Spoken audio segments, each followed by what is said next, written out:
the Freemasons and the Templars, who designed and built the great medieval cathedrals, and also all of the architects and designers of all of the churches, must have been fully aware that Mojos liked to take up residence on the flat part of a door frame, because nearly every single church and cathedral in the world has windows and doors which are shaped like that. And the reason that they're shaped like that is so that the mojo just sort of slides off and cannot actually get a grip on a doorway which is shaped like that.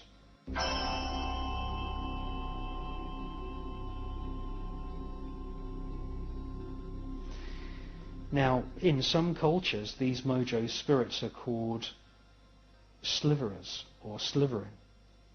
Now, where have we heard slithering before? Well, we see it in Harry Potter.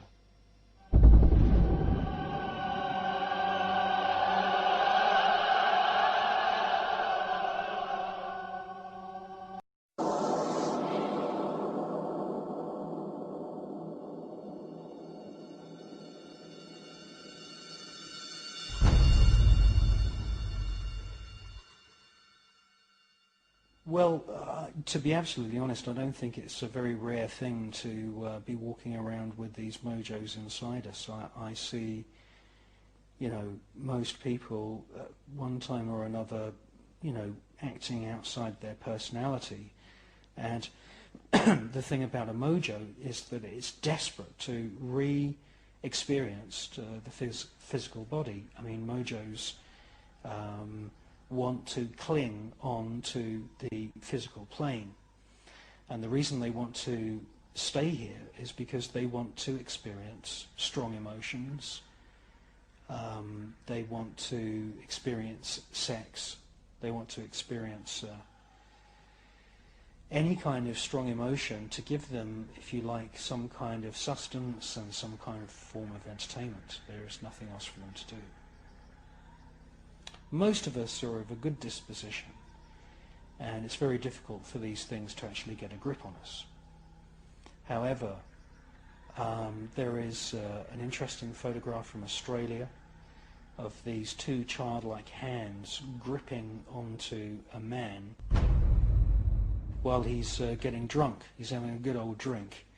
And alcohol, many psychics have told me, is one of these drugs which really, really oils the wheels, if you like, and allows people to drop down into their lower self, and they find themselves, pub crawling in these dirty old watering holes, bad bars and this kind of thing. And in cities, there's an infestation of these lost souls. And it's when somebody is inebriated that you can often get a really bad situation where not only one, but maybe two, maybe three of these mojos have dropped to their way into the person's chakra system, whatever you want to call it.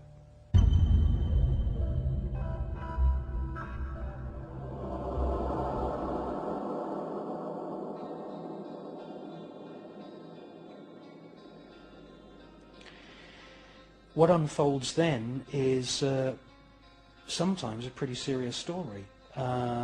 It can get to the point where we have multiple personalities within one person, and you can have a situation where the mojos are competing for, the person's waking hours, and the mojos can speak directly to that person, and people can, start to think that they're going mad.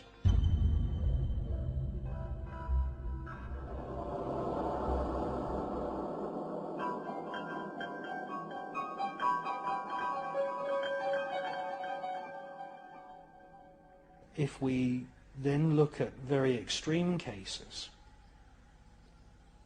where a mojo has maybe been resident in somebody for 20 or 30 years.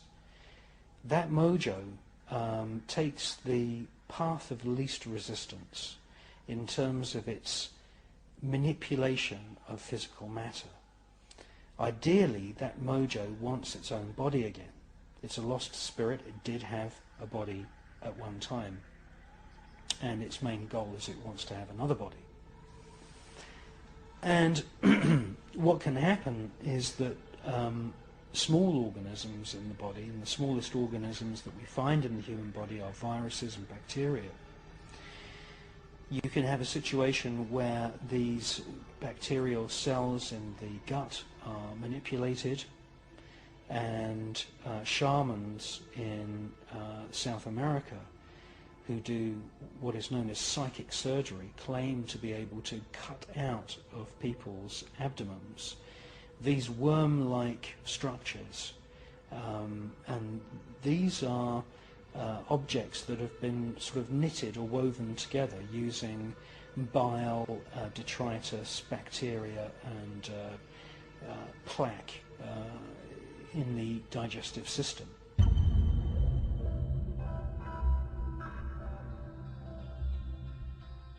These shaman doctors, they say that these worm-like structures, which have been photographed on a few occasions, are the result of the mojo working inside somebody's body to try and create a physical body for the mojo to live in.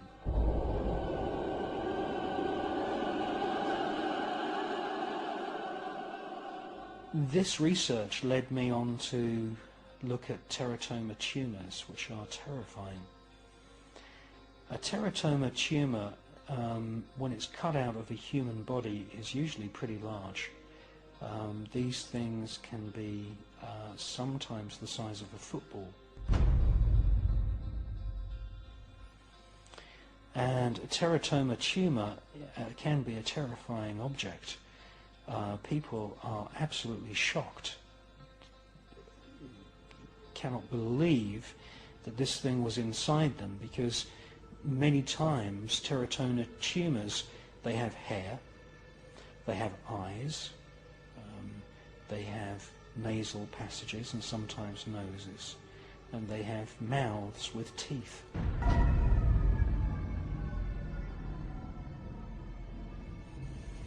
And I believe that what's happened here is that a mojo spirit has had many years inside the person's body to manipulate small groups of cells, and it's hijacked really the genetic blueprint of the genome, and over a very long period of time has attempted to build a body for itself.